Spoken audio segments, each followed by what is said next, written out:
Well, g'day friends. Welcome back to Beneath the Beats. And today I'm excited to be discussing, you might have guessed it, acdc and two of their most famous drummers, Chris Slade and Phil Rudd. I'm looking at 2009 Phil Rudd on the Black Ice Tour, his kit, and the Rock or Bust Tour 2015, Chris Slade's kit from that tour. And we're going to have a look what changed and how it impacted acdc's sound overall. Let's get stuck into it. Now, I think it's important we point out which songs these two drummers were responsible for in acdc. You've got Phil Rudd, who's responsible for Back in Black, Highway to Hell, and Hell's Bells. Then on the other side, you've got Chris Slade, and although his recording window with acdc was relatively short, he was responsible for songs like Thunderstruck, Money Talks, and Fire Your Guns.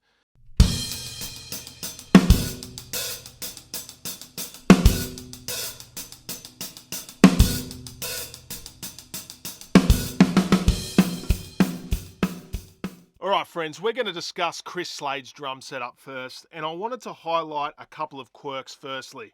Now in this photograph you'll see the hi-hats to the right of him. Now Chris adopted this in the 90s and it allowed for a more open style playing approach, but left a bit of room to the side of him to fit those massive kick drums that you'll see right and left, like the film clip of Thunderstruck. And he's kept that right up to the Rock or Bust Tour, and this is a photograph of his kit on that tour. He's still got that open style hi-hat placement there, but he's also over here got the more traditional placement of the hi-hats. Now on this tour, acdc did more extended versions of songs like Let There Be Rock. The fatigue sets in after a while on these massive tracks and playing for hours, right?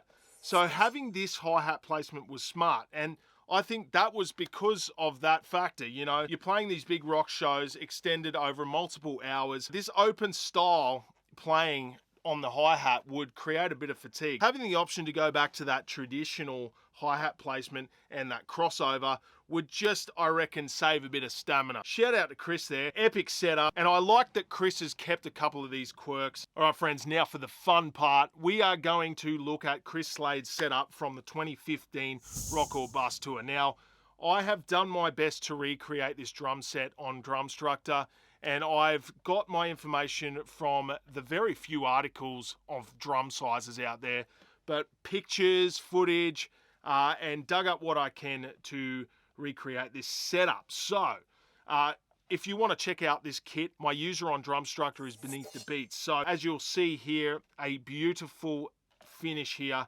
DW collectors. In terms of the shell selection Chris would have opted for, I would say maple or maple mahogany. Now, the reason why I say maple mahogany is because it's got a really pronounced low end to it. Just sounds great for a big rock band. That would make sense, but could be just pure maple. So if anyone knows that info, the comment section's right there. Shout out to you guys. So let's get stuck into the drum sizing of what I think they were based off photographs. So now I have rolled with a 22x16 kick drum here. It's pretty standard kick drum sizing for a rock band. You know, yeah, you can go up to a 24 and a 26 even, but just from the photographs, I am guessing it is a 22x16. Now stepping up to this first rack, interesting rack tom placements here for Chris. 13x9 I am rolling with, and next to it, interestingly enough, a 14x11.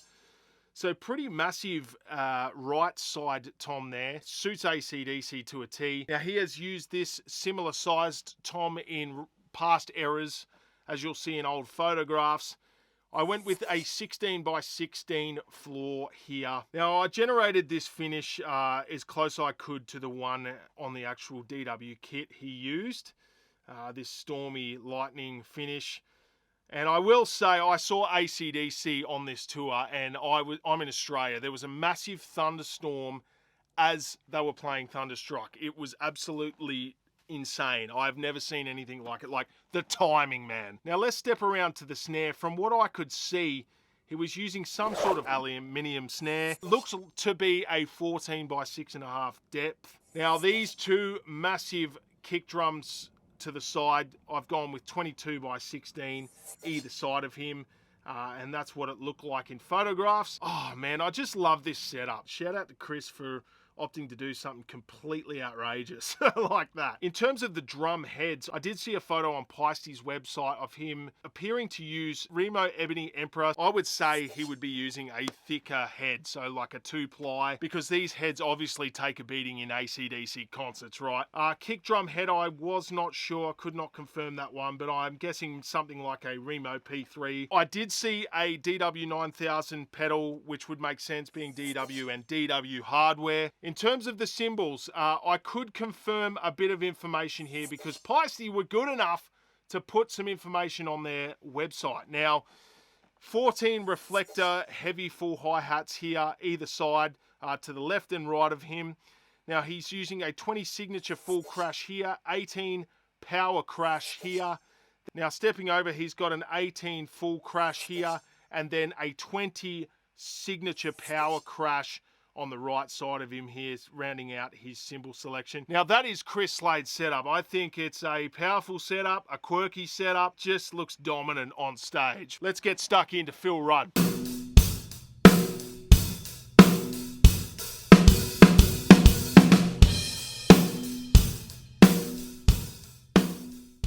All right, friends, stepping over to Phil's drum setup, I wanted to highlight a couple of Phil's quirks. And the first one being his cymbal selection. Now, if you look at this photograph, you'll notice the crash cymbals are all pretty much the same size. I noticed that and I went straight to Piesty's website to see if I could find some information. And sure enough, I came across this image on Piesty's website with a bit of a spec list here. And you will notice, yeah, it's 20s and 19s and yeah, a lonely little 14 there. And it got me thinking, why would Phil select these size cymbals? And is it more than just Phil we're talking about here? I know that frequency control in acdc's live setting is super important, so could definitely come down to that and getting a cleaner mix.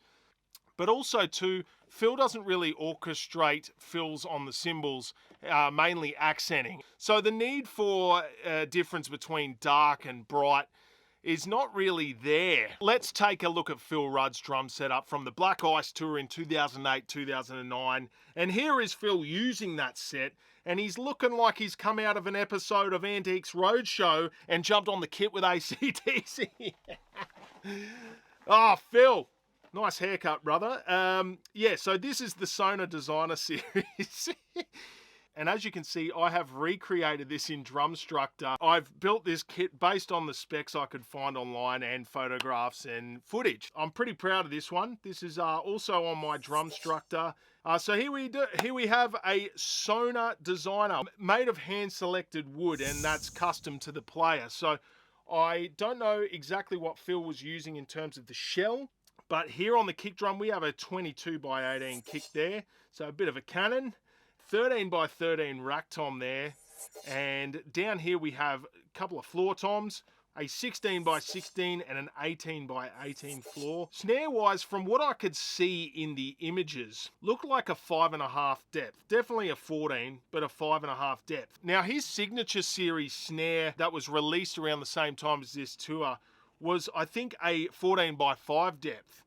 But yeah, look, it just looked like he was using a deeper snare on this tour. It makes sense he'd be using his signature snare, surely. If any of you guys own one of them, shout out to you guys. Leave some info in the comments. What do you think of it? Cymbal-wise, as we discussed before on that Piesty list, a mix of 20s and 19s with the 14 hats. But as you'll notice, he has his cymbals sitting a lot lower than Chris Slade.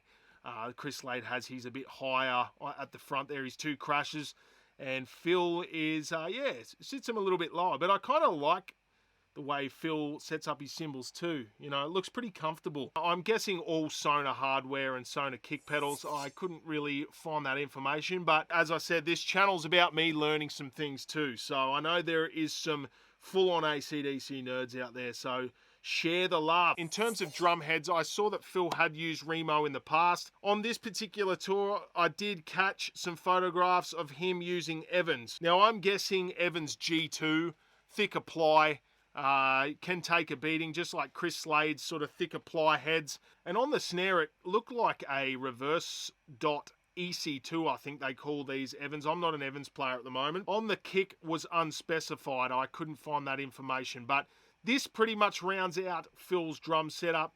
How are we liking this setup compared to Chris Slade's? Have you guys got a preference yet? I'd love to hear it in the comments, guys. Which kit setup would you prefer on tour? And if you got something out of today's episode, please feel free to like and subscribe, guys. I'd love to have you here in the future videos where we can nerd out on drums. Absolutely love this.